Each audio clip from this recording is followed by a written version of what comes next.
Hello बच्चों, let's read the question. The question is a parallel plate capacitor is filled with dielectrics as shown. What is its capacitance? तो इसका capacitance जो होगा वो कितना होगा वो आपको बताना है। तो देखिए जब इस टाइप के क्वेश्चन आते हैं तो सबसे ज़रूरी चीज़ जो आपको याद रखनी है की कॉन्सेप्ट में कि जब इस तरह से पैरेलल प्लेट कैपेसिटर दिए जाते हैं और इसके हाफ में डाइलेक्ट्रिक भरा जाता है या 3/4 में या 1/4 में किसी भी पार्ट में डाइलेक्ट्रिक भरा जाता है और डिस्टेंस डिवाइड हो रही होती है। अगर डिस्टेंस डिवाइड होती है तो इसका मतलब हमारा जो कैपेसिटर है वो किस में कनेक्टेड है, सीरीज में। और अगर एरिया डिवाइड होता है, ठीक है, तो इसका मतलब है कि हमारा जो कैपेसिटर है वो किस में कनेक्टेड है, पैरेलल में। ठीक है, ये चीज आपको ध्यान रखनी है, सबसे जरूरी की कॉन्सेप्ट है इस टाइप के क्वेश्चंस को करने के लिए। दूसरी चीज हमें पता है कि पैरेलल प्लेट कैपेसिटर का सी क्या होता है, A epsilon not upon D, जब वो होता है एयर में। और अगर कोई कैपेसिटर भरा हुआ, कोई डाइलेक्ट्रिक भरा हुआ होता है तो सी मेरा कितना हो जाता है, ए एप्सिलॉन नॉट के अपॉन डी के बराबर होता है अगर कोई डाइलेक्ट्रिक कांस्टेंट होता है। ठीक है, एक तो ये चीज हमें ध्यान रखनी है।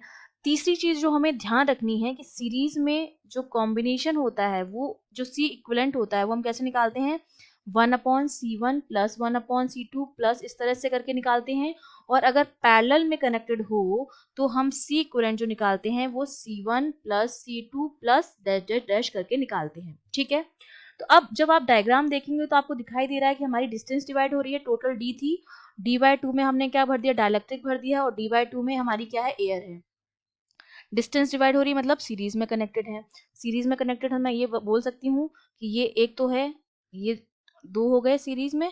ठीक है, एक में डाइलेक्ट्रिक भरा हुआ है, ठीक है, जिसमें हमने मान लिया K1, और एक में डाइलेक्ट्रिक जो भरा हुआ है वो हमारा है K2, और ये सीरीज में कनेक्टेड है। ठीक है, तो इसका हमने मान लिया C1 है, इसका हमने मान लिया C2 है। तो जब हम इसको सॉल्व करेंगे, सीरीज में कनेक्टेड है, इसके लिए जो डिस्टेंस है वो d/2 है, और इसके लिए जो डिस्टेंस है वो भी हमारी क्या है, d/2 है। एरिया इसका a है और इसका एरिया क्या है, a है। ठीक है, तो अब हम जब निकालेंगे C1 की वैल्यू तो C1 मेरा कितना हो जाएगा, a epsilon not K1 upon d/2, और जो मेरा C2 आ जाएगा वो कितना हो जाएगा, a epsilon not K2 upon d/2। ठीक है, ये आ जाएगा।